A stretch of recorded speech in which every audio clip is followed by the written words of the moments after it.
Aqui, eu não estava para tirar ele da igreja. Ele ia para o ministério, chorava e profetizava na minha vida. Eu tenho um pastor hoje, eu tenho um bispo Pedro, a pessoa Flávia, mas Santa apostou em mim, bispo. Sem saber que eu tenho um chamado da parte de Deus, e ele apostou em mim, pastor Rosário. Um lado, mas porque eu não era graça, mas ele apostou, pastor Isaías. Valeu a pena, pastor. É um amigo particular, simples, que eu amo de coração. Mas glorificado seja o nome de Jesus. Vamos orar pelo meu pastor Sandro?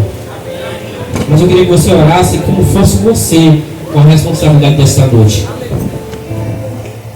Então ore junto comigo pela vida dele, pela família dele, pela casa dele, pelas finanças, pela geladeira dele, por tudo que o pastor Sandro tem colocado na mão do Senhor, que Deus ainda não realizou. Amém? Pai amado, Deus querido, Senhor da glória, nesses 19 anos, Pai, o pastor Sandro tem feito parte desse evangelho, tem feito parte, Deus, do tabernáculo de Deus, Pai. Nas lutas, nas batalhas, o pastor Sandro estava sempre junto conosco, Pai. Deus, e nessa noite aqui ele está incumbido, meu Pai, de nos alimentar, meu Pai. E eu sei, Deus, que Tu colocou a palavra rema, Deus, a este coração, meu Pai, que a qual Deus vai alimentar o meu coração, o coração da igreja, meu Pai. Então, Deus, que o Teu filho não economize, meu Pai, que ele entregue tudo que o Senhor, Deus, assim colocou no seu coração. Deus é um grande homem de Deus, meu Pai, mas ele tem coisa, Deus, que o Senhor ainda não realizou. Então, Deus, visita lá, meu Pai, as madrugadas, Deus, os projetos, as orações, meu Pai. Vai lá, Deus. Presenteia o Teu filho, meu Pai, enquanto ele está nos presenteando aqui nessa noite. Abençoa com toda a sorte de bênção, Deus. Quebra o arco, guarda a lança sobre a vida do Teu filho. Mas que o Teu filho não venha economizar nada, Pai. Entregue tudo que o Senhor mandou, meu Pai. Sem reservas, meu Pai. Abençoa, Pai, em toda a igreja, Pai. Repreende, Deus, aquele demônio, meu Pai, que ao qual Deus atrapalha com a igreja, Deus, de ouvir o que o Senhor quer falar. Deus, repreende toda a seta do maligno, Pai. Todo roubador da palavra, meu Pai, seja repreendido. E o Senhor, Pai, vai ser glorificado, Pai. Tu és o centro de tudo, Pai. Em nome de Jesus. Amém.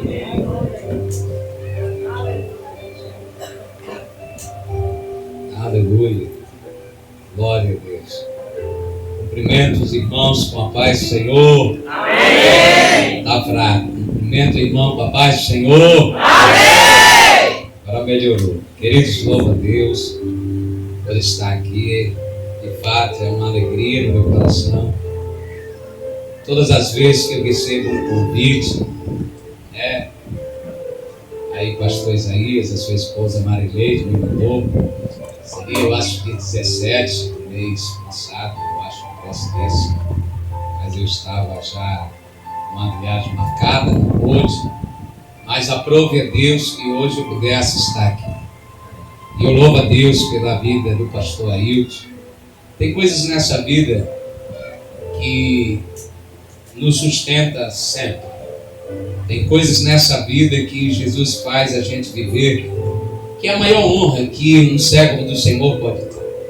É quando Ele ministrou simplesmente a palavra, a vida de alguém, e esse alguém frutificou.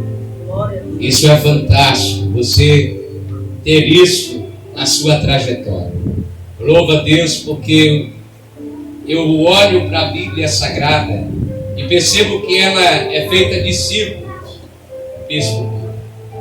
Quando eu olho a vida de Abraão, eu vejo que Abraão viveu o ciclo da vida dele, 75 anos, vivendo e procurando sentido para a sua caminhada, para a sua jornada, até que um Deus desceu do céu, falou com ele, e ele disse: saia daí da sua terra, saia do meio da sua parentela, desse lugar que você está, e aí você vai viver comigo.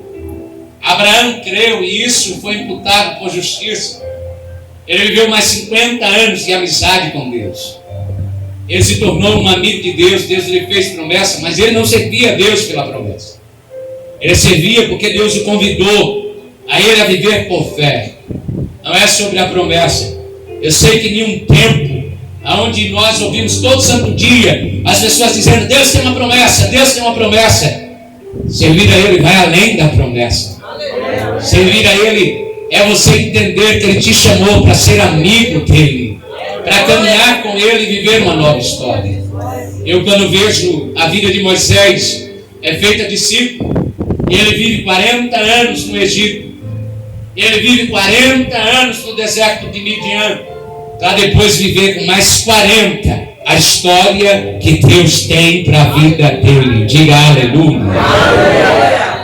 Talvez você está vivendo, está aí em pé, cheio de idade, cheio de vida, mas talvez ainda não é a vida que Deus tem para você.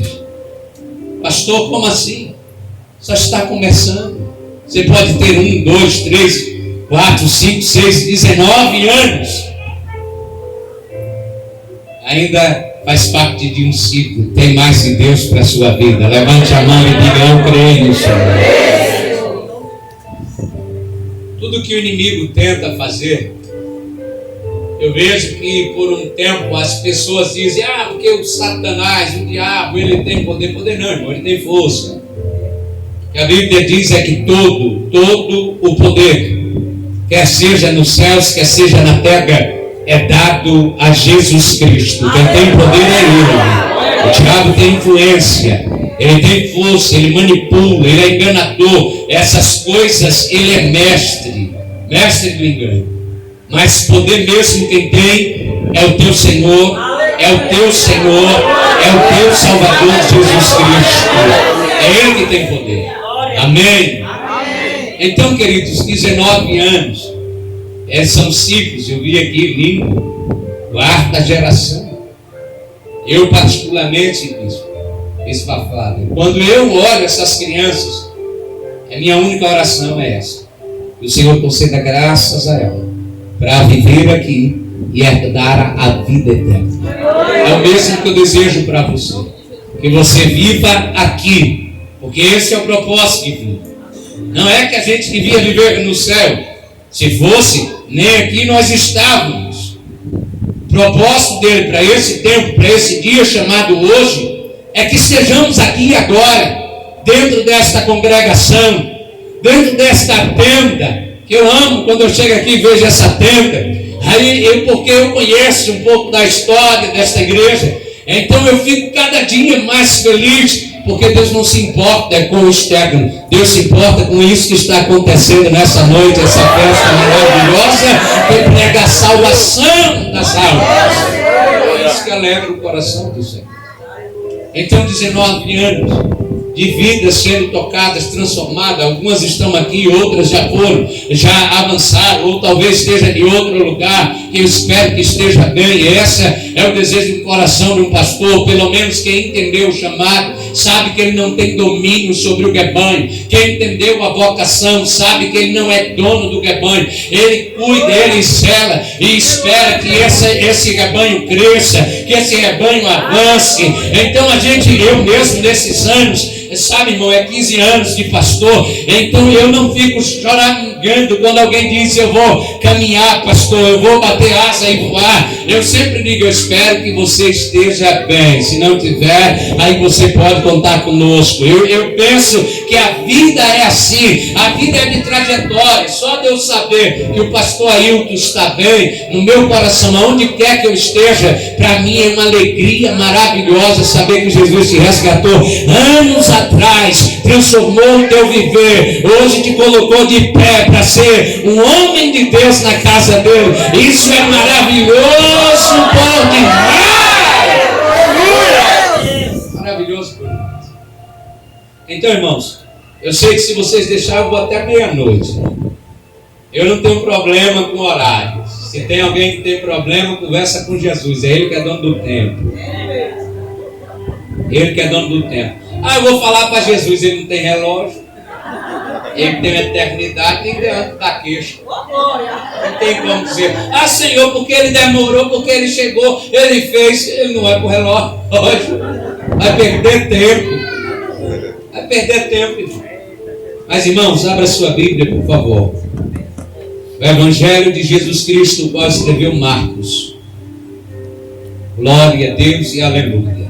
Capítulo de número 7. Irmãos, falar do Evangelho nesse tempo é bem verdade. Eu não queria estar falando dessa maneira, mas muita gente não sabe o que é Evangelho. Muita gente não sabe o que é evangelho. Pasmem. Alguns líderes que usam dessa ferramenta microfone também não sabem o que é evangelho. Quando eu digo para você que o evangelho não é sobre uma promessa feita a um ser humano simples, dizer que ele vai prosperar, dizer que ele vai chegar em tal lugar, é porque o evangelho não tem a ver com essa boa notícia. O evangelho, a boa notícia é que Jesus veio salvar, veio buscar quem estava perdido, quem estava indo para o inferno. O evangelho é sobre redenção, é sobre justificação, é sobre santificação. Isso é evangelho. Mas e aí, pastor? Então, e as outras pregações são válidas? A Bíblia diz: quando nós estivermos vendo que está chegando o fim, estimulem uns aos outros no amor e na boa obra.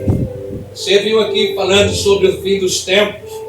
De fato, a gente já vivencia algumas coisas, mas não é só sobre isso. Ainda haverá um tempo de paz. Então descanse teu coração. Se ainda não chegou esse tempo de paz, o texto diz que ele virá como um ladrão. Quando alguém dizer: a paz sobre a terra, aí ele vem.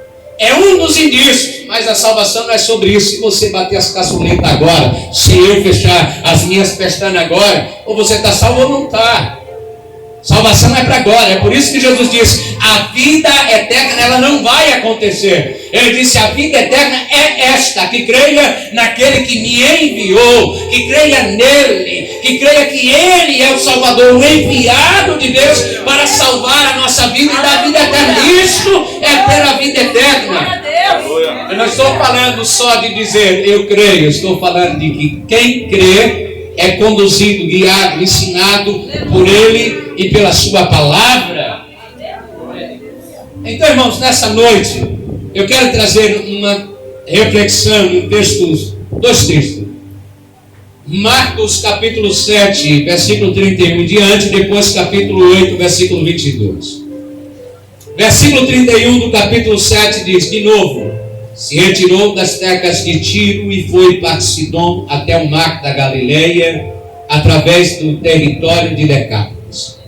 Então lhe trouxeram um surdo e gago e lhe suplicaram que impusesse as mãos sobre ele. Jesus, tirando-o da multidão à parte, pôs-lhes os dedos nos ouvidos, ele tocou a língua com saliva. Depois, erguendo os olhos aos céus, suspirou e disse: Efatá, que quer dizer abre-te. Abriram-se-lhe os olhos e logo se lhe soltou o empecilho da língua e falava desembaraçadamente, mas lhes ordenou que a ninguém dissessem. Contudo, quanto mais recomendava, tanto mais eles o divulgavam.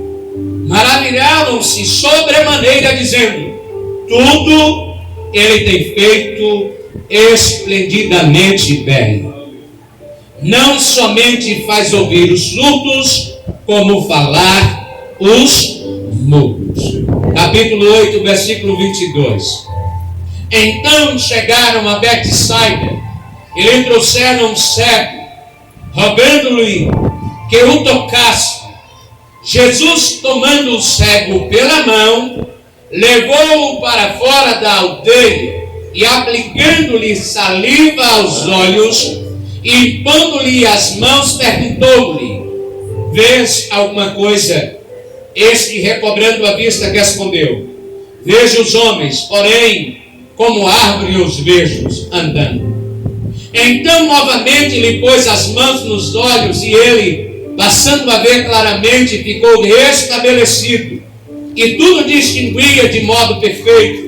E mandou Jesus embora para casa, recomendando-lhe: não entres na aldeia. Diga glória a Deus. Glória a Deus. Agora quem me conhece sabe que eu já recebi oração, a igreja orou, mas são 17 anos pregando e eu não sei pregar se eu não iniciar com a minha oração falando com o Eterno. Fica de pé, eu convido você a ficar de pé, daqui a pouco você vai sentar de novo.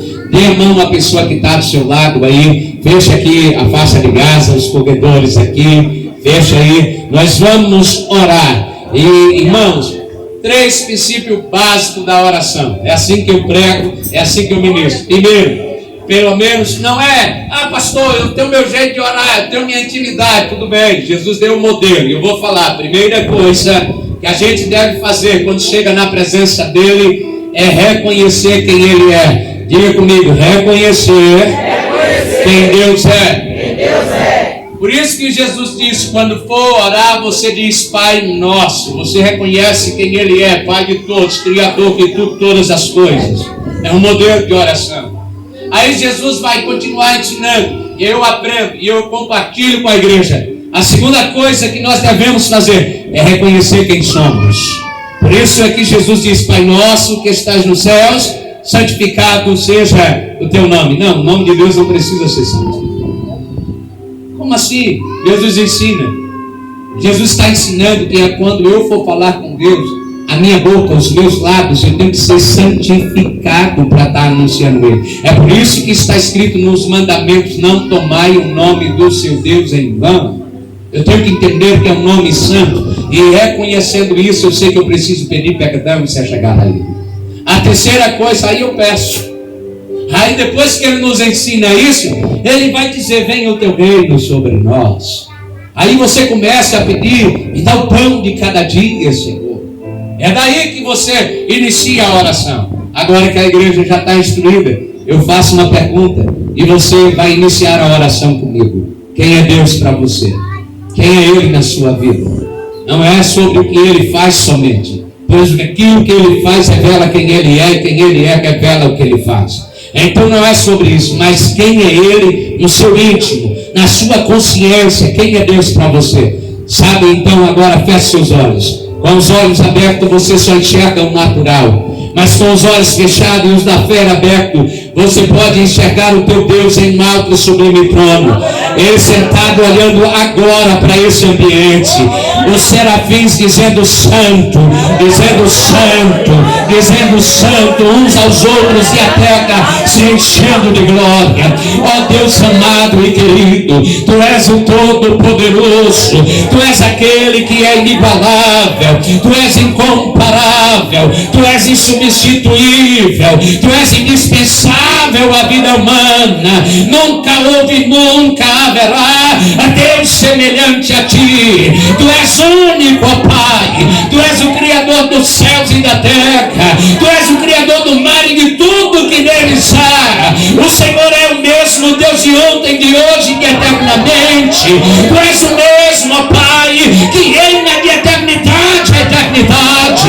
Tu és e sempre será o nosso Deus, o Deus grande e terrível, o Deus que desceu a terra para libertar o teu povo com braço forte. Nós te adoramos, nós te bendizemos, exaltamos o teu santo nome. Teu é o reino para sempre, adorado entre as nações. Tu és o Pai de nosso Senhor e Salvador Jesus Cristo, aquele ao qual o principado está nos ombros, e o seu nome será chamado Maravilhoso, Conselheiro, Deus Forte, Pai da eternidade e Príncipe da paz. É Ele quem é. Ele é poderoso em glória, Ele é a goza de Sarão, a resplandecente estrela da manhã. Ele é o pão da vida, Ele é a água que sacia a sede, Ele é a gocha, Ele é a porta, Ele é a pedra de esquina, Ele é a porta da graça, Ele é a porta da salvação, Ele é o nosso redentor, o nosso mediador. É Ele quem é Ele quem era, é Ele quem há de vir. Ele é Rei dos reis e Senhor dos senhores. A Ele a honra, a Ele a glória, a Ele o louvor e exaltação. Levante a mão dessa pessoa aí e abra sua boca para adorar a Ele. A glória é dele, a honra é dele, o louvor é dele, é para Ele e por Ele são todas as coisas. Amigo fiel e inseparável, Espírito Santo, ministra os corações pela tua palavra. Que eu diminua e o Senhor cresça, que eu passe para trás e o Senhor esteja à minha frente, para a glória de Jesus. A igreja diz amém. Quem pode aplaudir, aplaude com o seu assento. Prometo, irmãos, que eu não vou demorar dessa vez. Como eu disse, o Evangelho de Jesus Cristo é o que faz uma igreja permanecer no caminho do céu. O Evangelho de Jesus Cristo é que faz com que as pessoas entendam que o externo não deve te distanciar daquilo que está aqui dentro de você. O Evangelho de Jesus Cristo, apesar de ele abrir os braços numa cruz, trazendo salvação a todos os que nele creem. E às vezes a gente tem uma mania de querer pregar o Evangelho para agradar gregos e troianos. Cristo morreu para salvar quem crê nele.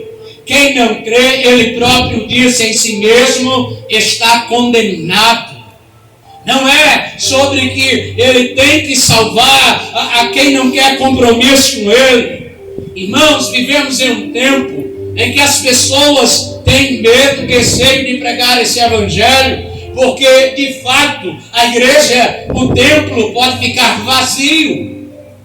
Porque se nós pregarmos um Evangelho de que Deus vai fazer, de que Deus vai fazer, de que Deus vai fazer, é o que todo mundo quer ouvir. Como se para Deus fazer qualquer coisa na nossa vida, nós não precisássemos ter compromisso com Ele, não precisássemos ter uma aliança com Ele. Irmãos, Jesus não ensinou isso, irmãos. Jesus não trouxe esse Evangelho para nós. Pelo contrário, foi Ele quem abriu e deixou o reino do Espírito aberto, dizendo que existe céu e existe inferno. Eu poderia pregar aqui na festividade, trazer uma mensagem avivalista, cheia de emoção, cheia do que Deus vai fazer, do que Deus há de fazer. Irmãos, veja qual é o mal do século. Eu vou chegar no texto. Veja qual é o mal do século. Qual é o mal do século? Depressão e ansiedade. Não é assim? Ou seja, gente vivendo pelo que não viveu, ou arrependido pelo que viveu, e outros vivendo pelo que ainda não aconteceu. E muita gente dentro da igreja está vivendo só com a cabeça no que Deus vai fazer. É a pregação futurista do que Deus vai fazer, daquilo que há de acontecer, daquilo que Deus há de fazer. Sendo que até a Bíblia Sagrada, Tiago, apóstolo de Jesus, ele diz: não ande por aí dizendo que amanhã eu vou fazer, eu vou a tal cidade. Diga, se Deus quiser. Mas se eu te ensinar a que Deus vai fazer, você vai sair daqui dizendo: Deus vai fazer porque Ele disse, Ele vai fazer, se Ele quiser. Vira para a pessoa que está do teu lado e diz assim: Deus vai fazer. Se Ele quiser. Fala assim: não é do teu jeito, não é no teu tempo, é do jeito dele. É assim Vai sair daqui bem conscientezinho. Bem conscientezinho do que é o Evangelho. Que hoje vivemos em um tempo, é 19 anos de igreja. Hoje vivemos em um tempo em que a gente precisa ser confrontado com essa realidade, porque as pessoas não querem aceitar a sua realidade agora. Foi ministrado aqui, que lindo. Eu sei que tem gente que dá glória, mas está ferido. Tem gente que adora, mas está, sinceramente, arrastando os pés. Vou perguntar aqui.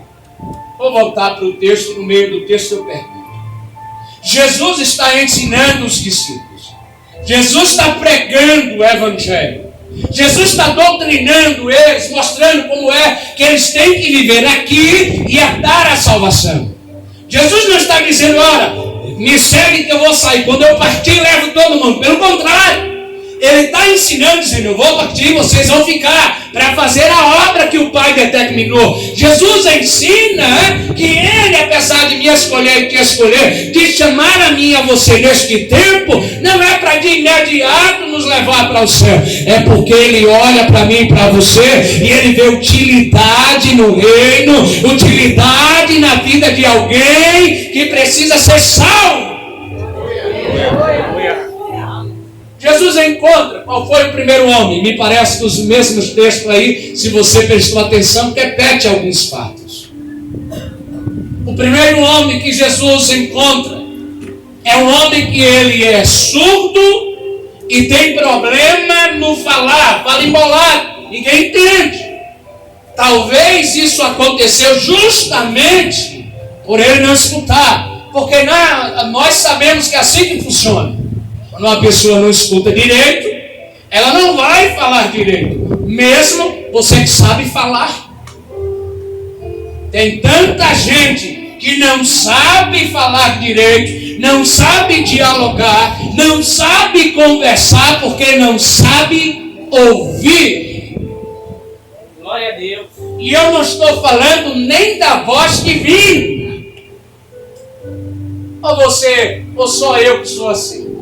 Tem hora que parece que dentro de casa você está falando B, a pessoa está entendendo A. Tem hora que você fala A pessoa está entendendo B. Aí como não ouve direito, forma contenda, começa a discussão, não tem diálogo, não consegue ouvir direito o que o outro está explicando. Que dirás interpretar? A agonia da ansiedade que eu citei, tem tanta gente que nem espera o outro terminar a frase, ele diz, já entendi.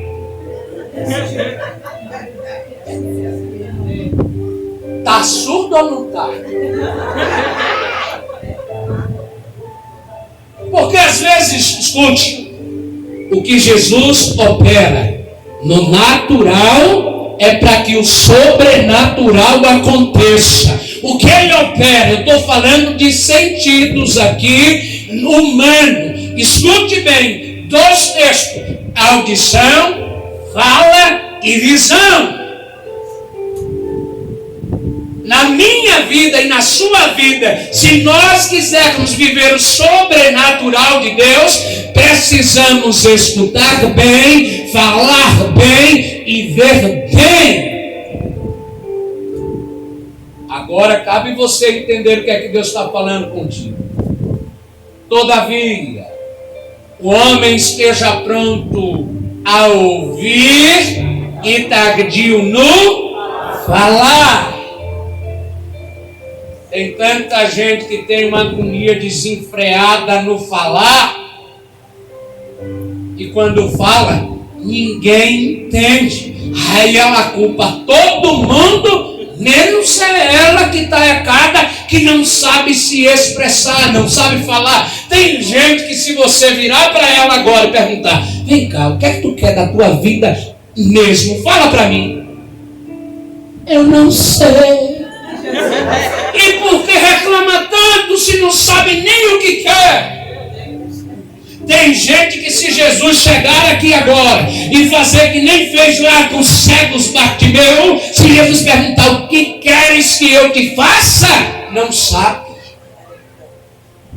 Me parece que Jesus às vezes nos pergunta o óbvio, mas a gente está doutrinado, ensinado a ficar cafurcando coisa onde não tem, que fica um monte de gente aqui. Deus está falando de uma maneira real, simples, e ela está buscando uma grande revelação. Vai vir algo de lá para cá. Aprende a ouvir a voz dele no natural.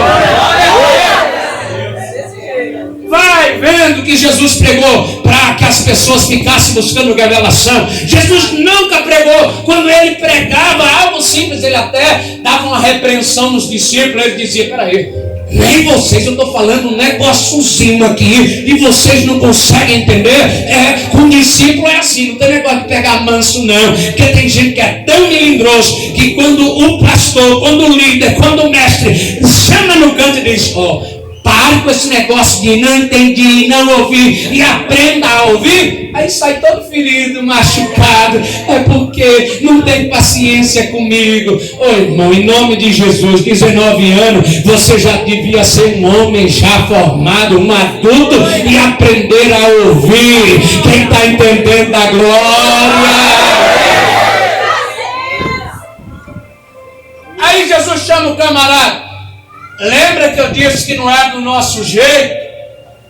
Porque me parece que tem pessoas nessa atualidade que é o tempo inteiro dizendo que Deus tem que fazer assim, que Deus tem que mudar a minha história. Por que Deus? Me parece que não é da agora isso não. Tem alguém que está seguindo a Jesus que ele é perturbado da mente. Como assim, pastor? Tem alguém que está seguindo Jesus que toda hora, bicho, ele traz alguém. Eu não sei quem é. A Bíblia diz, e trouxeram. Não sei quem é esse trouxeram. Trouxeram um homem surdo e que não falava bem, e já vem logo dizendo, ô Jesus, coloca aqui as tuas mãos. Faz assim, coloca as tuas mãos que ele fica curado agora. Você notou que Jesus não faz o que lhe pediram? Aí me repete que o cego parece que não aprendeu não.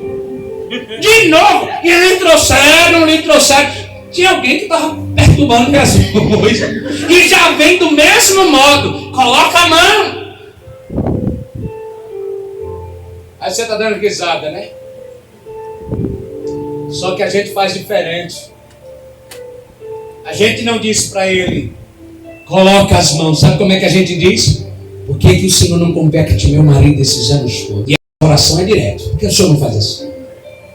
Que o Senhor não converte meu filho assim. E repete. Dizendo para Jesus, por que o Senhor não me faz prosperar? E repete. Tá vendo como tem gente que fica quieto agora? Dá risada. A gente precisa ouvir. A gente precisa entender que muitas vezes a gente age assim, igual alguém que está ansioso para que Jesus faça do jeito dela. Aí você notou que Jesus, ele diz assim, vem cá, você.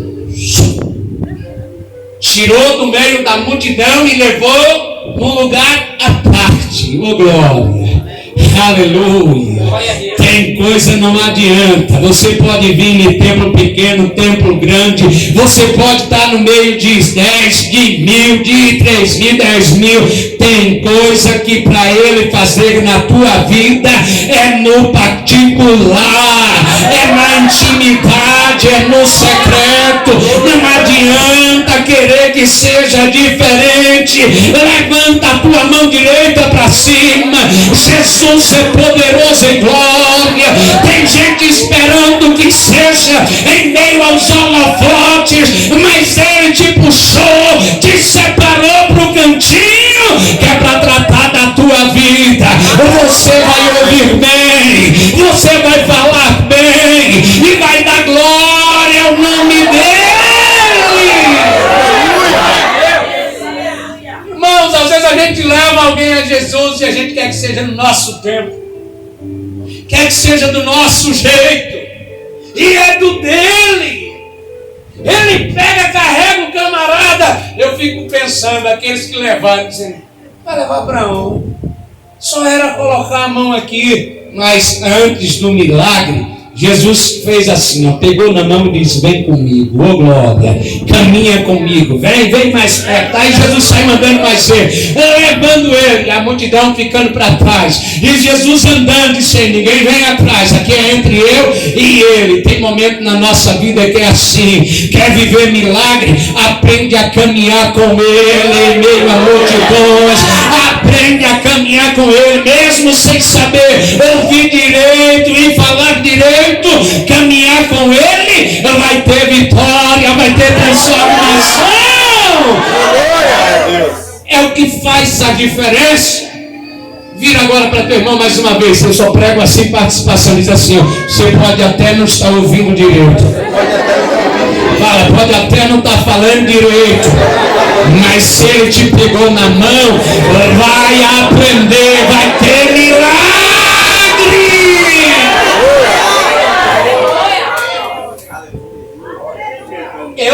aprendendo a ouvir. Aleluia. Mas isso exige o quê? Perseverança, caminhada com Ele.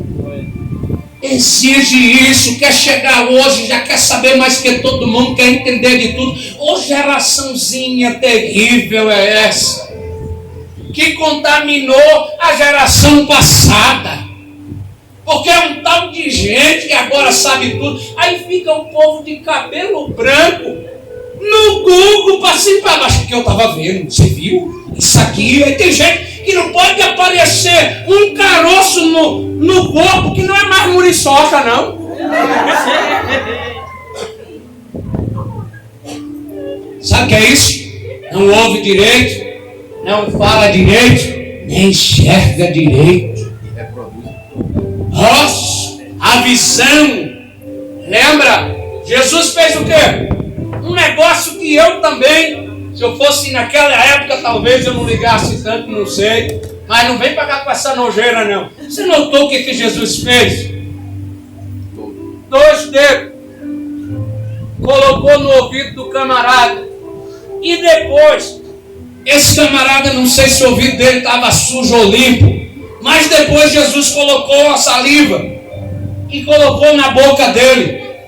Todos nós aqui, ninguém não fala isso não, que não pode falar de Jesus. Se eu estou lá, eu digo, que moleque porco. Sabe por quê, irmão, a gente é assim?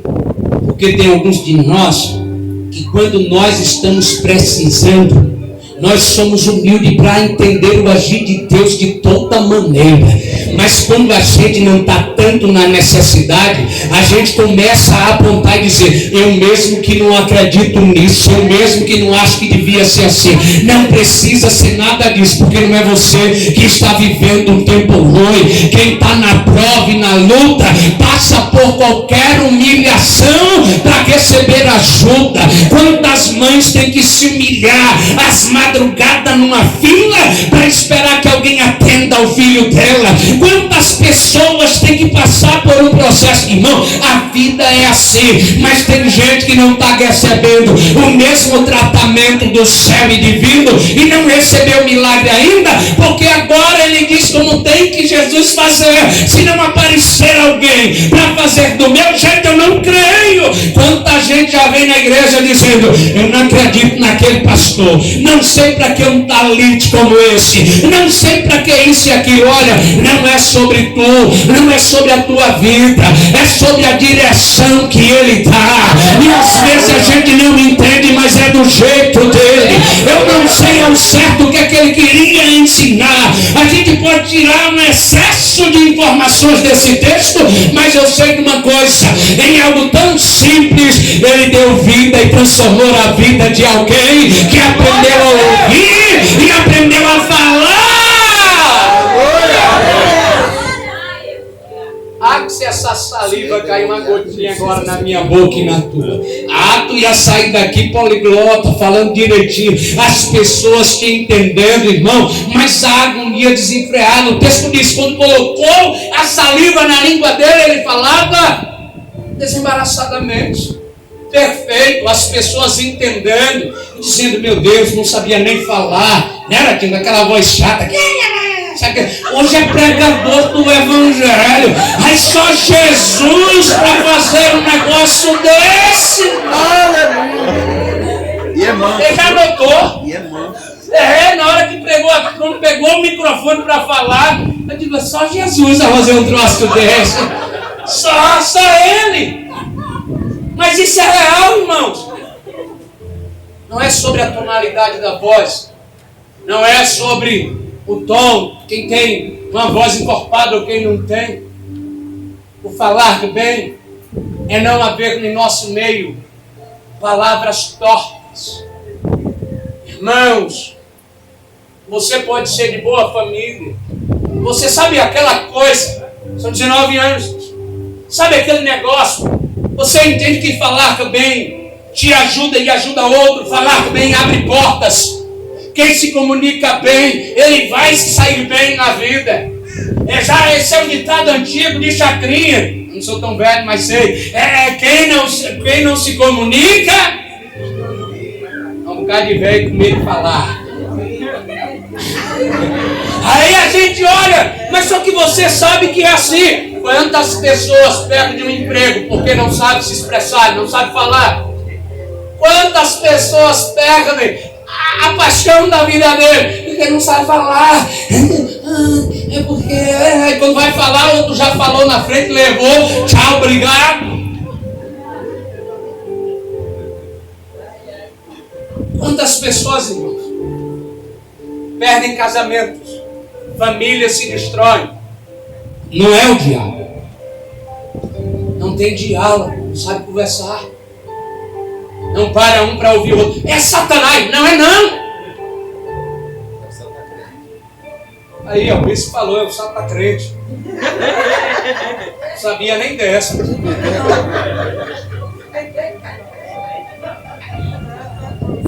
Então a gente olha, e se a gente não aprende a falar, irmãos, às vezes é simples, é só você perguntar, entendeu? Mas tem um negócio que destrói a comunicação: má conversações. Quantas pessoas, quem não lembra da sua conversão?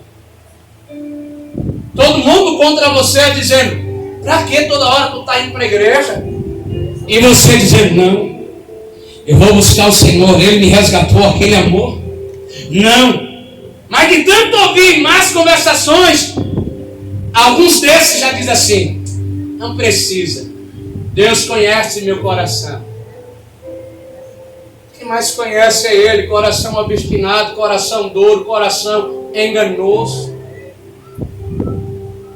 Ah, mas é porque quantos de nós acreditávamos de um jeito que dependia do nosso serviço? Hoje, você fica julgando o serviço alheio.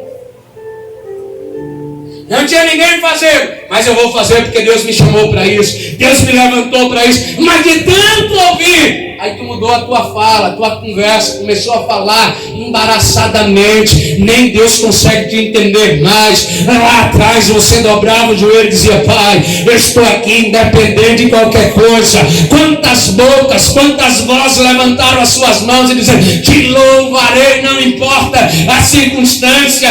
Mas hoje já não tem mais ânimo para louvar. Mas nessa noite Jesus passa saliva aqui e você vai voltar a falar a língua dele, e você vai voltar a falar claramente com ele. Aí o texto diz que Jesus vai à aldeia, lá em Betsaida. Quando ele entra, vem a mesma pessoa, eu acho que é ela, vem de lá para cá e diz: Jesus, mais um, toca nele. Jesus disse: não. De novo, não aprendeu? A misericórdia faz isso. A Bíblia Sagrada diz que ele é tardio em irar-se. Ele é longânimo. Longânimo é porque Deus demora a irar-se.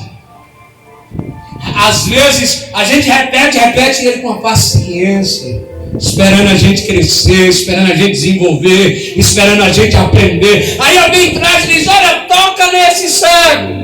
Aí Jesus de novo repete a mesma cena: vem cá, mais um. Leva ele lá para fora da aldeia. Aí quando leva lá fora da aldeia, de novo, agora ele não precisa colocar nos ouvidos, porque o problema do ser humano é na visão. Não entendemos? Eu vou simplificar.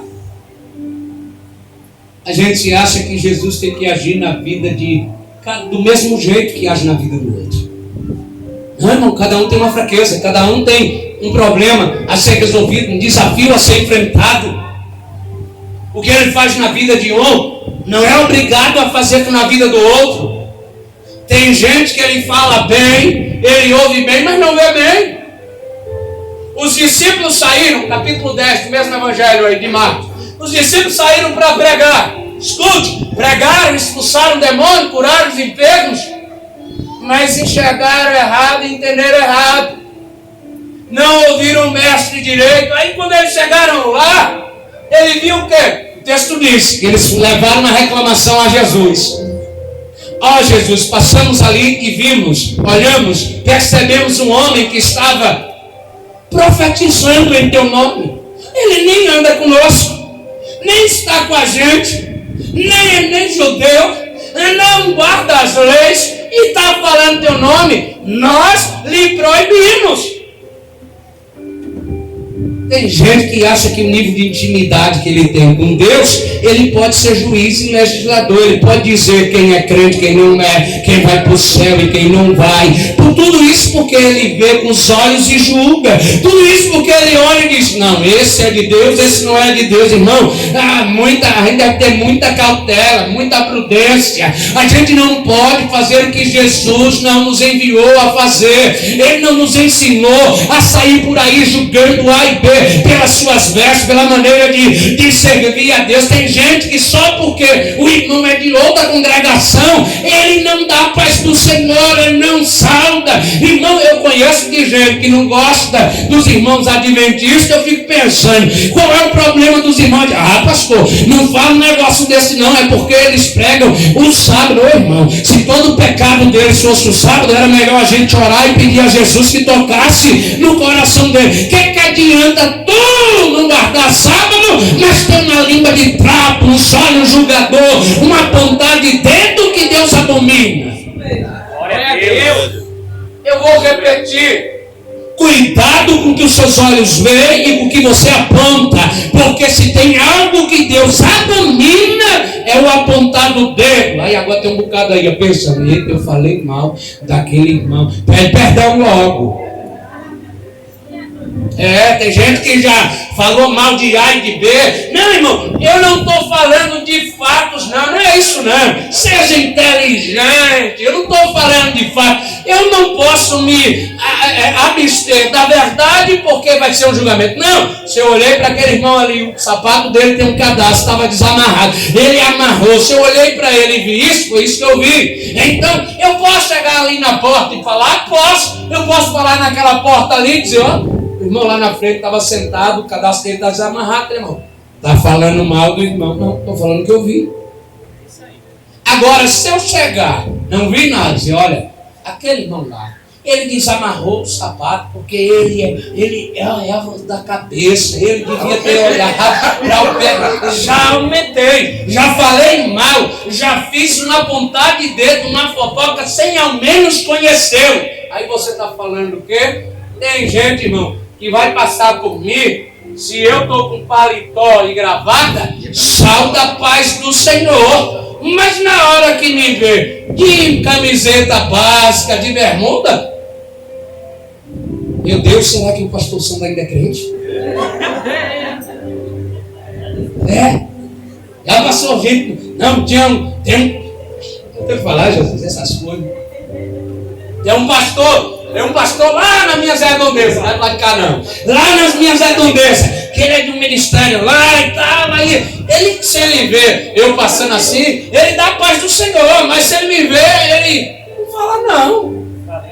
Mas ele não fala, aí eu grito assim, igual o mudo que não sabia falar direito, eu digo, ai, eu não falei paz, eu disse ai, aí ele grita de lá, paz, eu digo,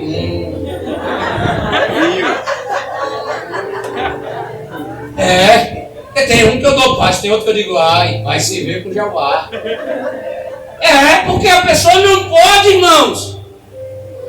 Aí, eu estou falando para você, não é, irmãos, eu amo ordem e decência, bons costumes, bom comportamento, educação, gentileza. Não é sobre uma via de regra. Como é que você entra na igreja e não sabe se comportar? Isso é em qualquer lugar. Como é que você entra no consultório, não sabe se comportar? Na escola, não sabe se comportar? Não tem a ver com uma regra divina ou com um pecado. Tem a ver com falta de educação. Pessoas que não aprenderam a respeitar ambientes e pessoas. Precisa se converter. Porque Jesus, quando entra na nossa vida, Ele manda que a gente seja servo, que tenha bom testemunho, que sejamos gentis e hospitaleiros. A gente deve colocar isso em prática, porque esse é o ensino dele. Glória a Deus. Glória a Deus. Não tem nada a ver se alguém se doeu do seu próprio mau comportamento. Aí eu não estou falando de você, não estou te apontando. Se não você tem um bom comportamento, nem doeu. Já notou que as pessoas chegam? Eu vou terminar. Chegam tarde no culto. Tem alguém de joelho. É um trololó, uma conversa desenfreada. Eita, Jesus. Fala mesmo, Jesus. Não está respeitando nem o Espírito Santo e nem o irmão que está ajoelhado.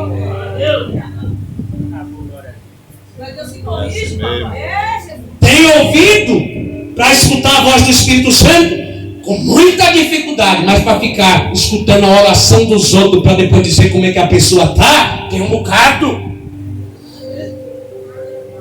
Trazer revelação.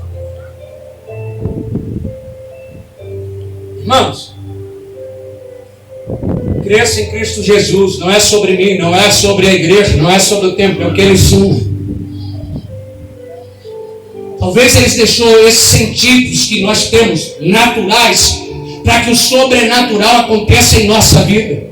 É por isso que ele cruzou o caminho do surdo e limpou os ouvidos dele, tocou na língua dele para ele falar direito. E é interessante que Jesus disse: fica silêncio. Agora, que coisa difícil, irmão. Um camarada que não ouvia, que nunca falava bem. É por isso que quando eu pego o microfone para parar, atrapalho. Aí eu fico olhando dizendo: por quê? Porque ele me deu uma oportunidade que ninguém ia me dar. Mas quando ele dá, a gente, mesmo ele dizendo: tá bom, pá, não fale, a gente está falando dele, a gente está anunciando ele, está dizendo o que ele faz. Mesmo, irmão, eu trabalho na empresa. Toda segunda-feira, durante um ano, eu realizo um culto. São 50 ímpios, eu pregando e orando pela vida dele. Tem uns que querem me matar porque eu sou liderança, fica com uma raiva. Tem uns que é com a inveja, mas eu estou lá toda segunda-feira. Antes da pandemia, já tem uns 5 anos que toda segunda de manhã, pela manhã, eu estou lá em oração pela vida deles, dando a palavra, trazendo a palavra, mas tudo isso dando glória a Deus. É uma guerra. Procura na cidade de Feira de Santana quantas pessoas se propõem a estar orando assim, dentro da sua casa, dentro do seu trabalho, mas isso não tem a ver comigo, não. Eu só pedi a ele um dia, dizendo: Senhor, eu quero anunciar o teu nome. Ele nos dá a oportunidade. Aí vem alguém diz: rapaz, era melhor tu parar, porque tu ficar, e tu sabe a guerra espiritual que é orar por ímpio. Esses camaradas não querem nada, não é sobre mim. Ainda que Jesus diga: tá bom, filho, eu ainda vou continuar dizendo: não, ele me salvou, ele me resgatou, ele me levantou e ele quer salvar. Lógico que a gente passa por uma guerra espiritual, uma batalha. Mas se ele chamou, Jesus disse: não faz o surdo sair. Eu falei: eu também fazia o mesmo. Nunca falei bem, agora estou falando, nunca ouvi bem. Estou falando: Senhor Jesus, me perdoe. Não faz eu voltar a ficar surdo, não, mas eu vou ter que falar. Aí Jesus agora dá uma recomendação ao cego. Pega o cego e diz: foi o que ele fez? Pegou a saliva, passou nos olhos e disse: e aí? Está enxergando? Está vendo direitinho? O cego disse: eu estou vendo, mas eu estou vendo os homens como árvores. A gente tira algumas lições desse texto, dessa fala dele. Me parece que ele não foi cego de nascença. Ele sabe o que é árvore, ele sabe o que é homens. E ele diz: ó Jesus, eu estou vendo, mas é como árvores. Me parece que ele já tinha visto árvores anteriormente. E eu não sei o que levou esse homem a ficar cego. E eu faço esse parênteses para te dizer: você já viu a vida por um modo diferente. Você já enxergou as coisas diferentes. Para de olhar à tua volta e dizer que está tudo ruim. Para de viver. Irmãos, eu disse, o evangelho futurista faz alguns de nós ficar clamando pelo céu, pela volta de Jesus. Isso é ótimo, é maravilhoso, desde que eu não deixe de ser grato por esses presentes que Ele me deu hoje. Glória a Deus. Tem tanta gente que esqueceu. Tem pais e mães que eles já não têm mais a alegria de olhar para os filhos, que outrora eles agradeciam tanto a Deus pelos filhos. Ah, pastor, mas é porque ele está aprontando, porque não deixou de ser teus filhos, não deixou de ser herança do Senhor, não deixou de ser bênção na sua vida. Eles não é do Satanás, Deus te presenteou. Então ore agradecido a Deus pela vida deles. Eu disse, são 15 anos, eu encontro casais, encontro pessoas que estão se separando. Sabe, porque minha vida foi tudo ruim. Eu disse, matou os filhos. Diz que os filhos para nada prestam. Me recuso a acreditar quem teve um casamento de 2, 3 filhos, que tudo foi ruim na vida dela. Primeiro que eu me recuso a acreditar que ela fez o filho com ódio no coração. Eu me recuso a acreditar. Eu me recuso. Para dizer que só viveu coisa ruim. Oi, irmão, fala isso não. Eu estou te trazendo de volta para que você enxergue bem a sua vida. Eu estou te trazendo para a tua realidade. É desafiador? É. De quem não é? Tem milhões, escute, milhões de pessoas, milhões, em hospitais. É só você que enfrenta enfermidade. Tem milhares e milhares de pessoas que os filhos morreram por conta da droga. Não só foi isso. Tem milhares e milhares de casamentos e tem conflitos, não só é o teu. Para você viver esse presente achando que a vida é injusta com você. Só com você. Fica de pé, por favor.